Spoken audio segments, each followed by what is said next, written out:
Story time ആയാലോ? ഇതിവിടെ പറയാനുള്ള കാരണം എന്ന് പറഞ്ഞാൽ എൻ്റെ DM കഴിഞ്ഞ ദിവസം വന്നൊരു മെസ്സേജാണ്. ചേച്ചി എനിക്ക് കുറച്ച് സംസാരിക്കാനുണ്ട്, ഫ്രീ ആണോ? എനിക്കത് ആരോട് എങ്ങനെ പറയണമെന്നൊന്നും അറിയില്ല എന്ന് പറഞ്ഞിട്ടാണ് മെസ്സേജ് ചെയ്യുന്നത്. അപ്പോൾ ഞാൻ ആലോചിച്ച് എനിക്കെന്താണ് ഇങ്ങനെ ഒരു മെസ്സേജ് വരാമെന്ന്.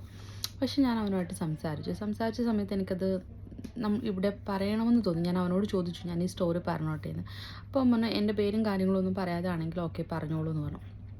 ഞാനിവിടെ പറയാനുള്ള മെയിൻ കാരണം എന്ന് പറഞ്ഞാൽ നമ്മളെപ്പോഴും കേൾക്കാറുണ്ട് ആണ് പെണ്ണിനെ ചതിച്ചു, അങ്ങനെയാണ് ഇങ്ങനെയാണെന്ന് പറഞ്ഞിട്ട് ആണിനെ കുറ്റപ്പെടുത്തി നമ്മൾ ഇഷ്ടം പോലെ സ്റ്റോറി കേൾക്കാറുണ്ട്. പക്ഷെ നേരെ മറിച്ച് പെണ്ണത് ചെയ്തു കഴിഞ്ഞാൽ അവളുടെ സാഹചര്യമാണ്, അങ്ങനെയൊക്കെയാണ് നമ്മൾ പറയാറുള്ളത് അല്ലേ. ഇവിടെ ഈ പയ്യൻ ഈ പെൺകുട്ടിയെ മിക്കവാറും ദിവസം മെട്രോയിൽ വെച്ചിട്ടായിരുന്നു കണ്ടുകൊണ്ടിരുന്നത്. അങ്ങനെ മിക്കവാറും ദിവസം കണ്ട് പിന്നീട് അവർ തമ്മിൽ സംസാരിക്കാൻ തുടങ്ങി. അതിനുശേഷം ഫോൺ നമ്പർ കൈമാറുകയും ഒക്കെ ചെയ്തു. അങ്ങനെ ഒരു കുറച്ച് നാളിങ്ങനെ നല്ല രീതിയിൽ ഫോൺ വഴിയും മെസ്സേജും കാര്യങ്ങളും ഡെയിലി മീറ്റിംഗും ഒക്കെ ആയിട്ട് നടന്ന സമയത്ത് ഈ പെൺകുട്ടീനെ ഇവനോട് ഇങ്ങോട്ട് പ്രണയാഭ്യർത്ഥന നടത്തി. അപ്പം അവൻ ഒരു പെണ്ണിങ്ങോട്ട് പറയുന്നില്ല, ഓഫ് കോഴ്സ് അവൻ ഓക്കെ പറഞ്ഞു. അവൾ തന്നെ അവനോട് പറഞ്ഞു നമുക്ക് എന്തായാലും വീട്ടിൽ ഒരു 1 ഇയർ കഴിഞ്ഞിട്ട് സംസാരിക്കാം, നമുക്ക് ഒന്നിച്ച് നിൽക്കാമെന്ന് പറഞ്ഞു. അങ്ങനെ ഓക്കെ അവരൊന്നിച്ച് താമസം തുടങ്ങി. ഒരു താമസം തുടങ്ങി ഒരു കുറച്ച് നാൾ കുഴപ്പമില്ലാതെ ഒരു 5-6 മാസം കൊണ്ട് കുഴപ്പമില്ലാതെ പോയി. ഈ സമയത്താണ് നമ്മുടെ ഇവിടെ യുദ്ധവും കാര്യങ്ങളൊക്കെ സ്റ്റാർട്ട് ചെയ്തത്.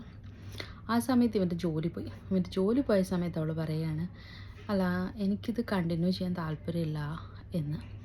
അപ്പോൾ അവൻ ചോദിച്ചു അതെന്താ പെട്ടെന്ന് എന്താ ഇങ്ങനെ കണ്ടിന്യൂ ചെയ്യാൻ താല്പര്യമില്ല എന്ന് പറയുന്നത്. അപ്പോൾ പറഞ്ഞു അല്ല എനിക്ക് ഈ ഒരു ബന്ധം നമ്മൾ തമ്മിലൊരു കണക്ഷൻ കിട്ടുന്നില്ല, അങ്ങനെയാണ് ഇങ്ങനെയാണെന്നൊക്കെ കുറേ സ്റ്റോറികൾ പറഞ്ഞു.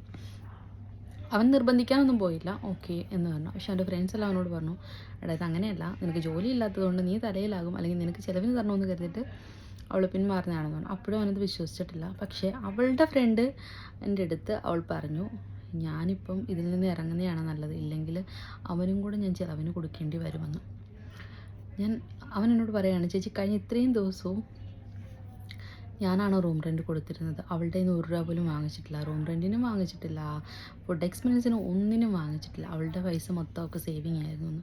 പക്ഷെ എൻ്റെ ഒരു മോശം സമയം വന്നപ്പോൾ അവൾ ഇട്ടിട്ട് പോയെന്ന്. ശരിയല്ലേ? മോശം സമയത്ത് ഇട്ടിട്ട് പോകുന്നതിനെ റിലേഷൻഷിപ്പൊന്നോ അല്ലെന്നുണ്ടെങ്കിൽ ഫ്രണ്ട്ഷിപ്പൊന്നോ ഒന്നും നമുക്ക് പറയാൻ പറ്റില്ല. എന്തായാലും അവൾ നല്ലതായിരിക്കട്ടെ, ഇനിയും ഒരാളും അടുത്തും അവൾക്ക് ഇങ്ങനത്തെ ടൈപ്പുള്ള ഇഷ്ടം തോന്നാതിരിക്കട്ടെ.